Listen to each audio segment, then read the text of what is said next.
Bonjour, aujourd'hui je vais vous parler d'un métier méconnu, mais combien important dans l'industrie audiovisuelle. C'est celui de recherchiste. Comme son nom l'indique, un recherchiste, c'est celui qui recherche, collecte, analyse et donne du sens aux données.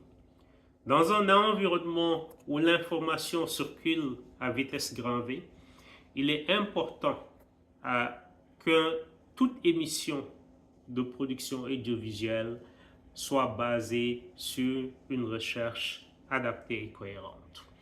Voyons ensemble c'est quoi les tâches clés d'un recherchiste. Je dirais d'abord qu'un bon recherchiste, c'est celui qui fait preuve de veille à la fois documentaire et médiatique. Il est dans les archives. Il se tient au courant de l'actualité, des tendances et évolutions technologiques, médiatiques, socio-économiques. Une fois qu'il reçoit une commande, il doit collecter l'information, il doit l'analyser et il doit lui donner du sens. Bien évidemment, le contexte est extrêmement important. Est-ce qu'on est dans un contexte national? Est-ce qu'on est dans un contexte régional? Ou bien est-ce qu'on est dans un contexte continental? Nous savons tous qu'une information dans un pays A peut complètement différer de ce qui se fait dans un pays B. Donc, je dirais aussi que le rapport de recherche doit être solide et surtout offrir des angles de traitement. Comment cette information collectée, colligée va être traitée. Donc, il faut qu'il y ait une proposition éditoriale claire. Le recherchiste, c'est celui aussi qui accompagne l'équipe de production en offrant par exemple des fiches synoptiques ou bien en identifiant les personnes clés à interviewer.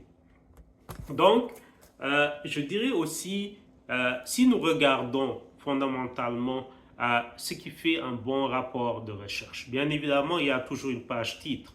La page titre comprend l'objet de la recherche, le thème, ça peut comprendre la date, ça peut comprendre l'auteur, et bien évidemment, à la suite de cette page de présentation, il faut qu'on ait une page où on pose un résumé exécutif pour les décideurs qui ont très peu de temps pour passer à travers tout le rapport de recherche.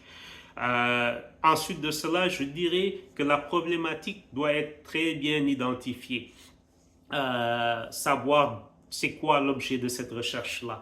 Il faudrait aussi que cette recherche soit contextualisée. Comme je disais tantôt, ça peut être dans un cadre national ou ça peut être dans un cadre continental ou régional. La même information prise d'un point A à un point Z peut être complètement différent. Donc, quand on traite une information, surtout dans un cadre africain, il est important de le contextualiser, de le situer. Ensuite de cela, je dirais que le rapport de recherche devrait contenir les sources. On doit pouvoir identifier les sources de données. Où est-ce que le recherchiste est allé chercher ces données? Et on doit aussi identifier la méthodologie que le recherchiste a adoptée pour collecter, analyser ces données. L'analyse, je viens d'en parler, est extrêmement importante parce que c'est ça qui permet de donner un angle de traitement à la production audiovisuelle qu'on veut faire. Ça peut être aussi des études de cas ou des recommandations qui sont faites à l'équipe de production pour permettre d'avoir une émission de qualité. Et bien évidemment, un recherchiste, c'est toujours quelqu'un qui laisse des traces. Donc, il est important qu'il y ait une annexe, une bibliographie claire, des contacts, etc., pour pouvoir remonter le fil de l'information. En conclusion, je dirais que le métier de recherchiste est un métier ingrat parce que c'est simplement invisible. Mais c'est un métier qui est fondamental dans la réussite d'une bonne émission ou bien de télévision, ou bien de radio, ou bien même au niveau du web. Ça donne de la profondeur à votre émission. Ça donne de la consistance à votre émission et ça donne de la crédibilité à votre émission si l'émission est basée sur une bonne recherche. Merci beaucoup du temps que vous m'avez consacré et j'espère qu'on aura beaucoup de plaisir à passer ensemble à travers ces 4 semaines donc pour mettre en exergue et revisiter le métier de recherchiste. À bientôt.